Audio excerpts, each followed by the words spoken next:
বহু যুগ ধরে ফিলিস্তিনির উপর নিপীড়ন ও হত্যাযজ্ঞ চালালেও 2023 সালের 7 অক্টোবরে ইসরায়েলি বর্বর বাহিনীর সঙ্গে যে রক্তাক্ত সংঘাতের সূচনা হয় তা অব্যাহতভাবে চলে আসছে। 1.5 বছরেরও বেশি সময়ে ফিলিস্তিনির গাজাবাসীর উপর নিধনযজ্ঞ চলছে। কিন্তু 5 আগস্টের পূর্বে তৎকালীন আওয়ামী লীগ সরকার ইসরায়েলের বিরুদ্ধে প্রবল সোচ্চার হলেও রহস্যজনক কারণে নিশ্চুপ ছিল দেশের ইসলামের রক্ষক দাবিদার মোল্লা মৌলভীরা।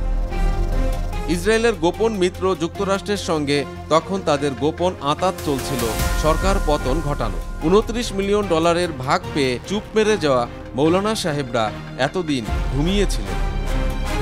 সম্প্রতি গাজার উপর ইসরায়েলের শেষ মরণ কামড় যখন চলছে তখনও তারা তন্দ্রাচ্ছন্ন। কিন্তু সোশ্যাল মিডিয়ায় ধর্মপ্রাণ ও মানবতাবাদী মানুষেরা যখন প্রতিবাদে সরব হন তখন হঠাৎই তাদের ঘুম ভেঙে যায়। কারণ মার্কিন তহবিল দেওয়া বাইডেন প্রশাসন ক্ষমতায় নেই, তাই সেই দায়বদ্ধতাও থাকলো না। সুতরাং আরেক ইসলামী জোশ এনে গাজা ইস্যুতে রাজধানীর মাঠ গরম করলে মন্দ হয় না।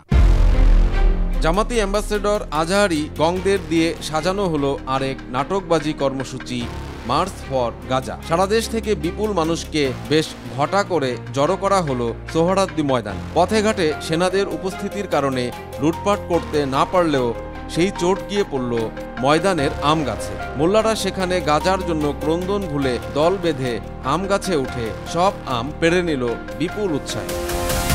কর্মসূচির মূল আইকন আজহারি সেই মাপের পোস্ট দিয়ে এনসিপির হাসনাত পাঠারের সঙ্গে নিয়ে হাজির হলেন মাঠে। আল কায়েদা আর পাকিস্তানি পতাকা দিয়ে দলে দলে হাজির হতে থাকলো আজহারির অনুসারীরা। 5 বছর ক্ষমতা পাকাপোক্ত করতে সরকারি প্রযোজনায় উগ্রবাদীদের পেশির জোর দেখানোর এই কর্মসূচিতে ভাগ না পাওয়া জুলকারনাইন হাটে হাঁড়ি ভেঙে দিল। আজহারি নাকি ইসরায়েল বিরোধী সমাবেশেই পড়েছে ইসরায়েলি সানগ্লাস, ইজ্জত পুরাই পাঞ্চার। সে কারণেই বোধহয় ছাগলের 3 নম্বর বাচ্চার মতো স্টেজে বসে থাকা বিএনপি সহ অন্য দলের নেতাদের মুনাজাতে রেখেই হাসনাত পাঠারে নিয়ে ইজ্জত রক্ষায় বেরিয়ে পড়ে আজহারি। তবে জামাতি প্রোডাক্ট মাহমুদুর রহমান অবশ্য আজহারির ঘাটতি পুষিয়ে বিরাট এক ঘোষণাপত্র পাঠ করে ফেলে। যদিও ইসরায়েল প্রসঙ্গ ছাপিয়ে সেখানে ঢুকে পড়ে ভারতের প্রতি বিষোদ্গার। কিন্তু আজহারি ইজ্জত রক্ষা না হলেও সরকারি প্রযোজনায় মার্চ ফর গাজা বা ধোঁকাবাজির নতুন নাটক ভালোই মঞ্চস্থ হয়েছে বলতে হবে। প্রিয় দর্শক, সমকালীন সব চমৎকার খবর ও বিশ্লেষণ দেখতে সাবস্ক্রাইব করুন আমাদের চ্যানেলটি।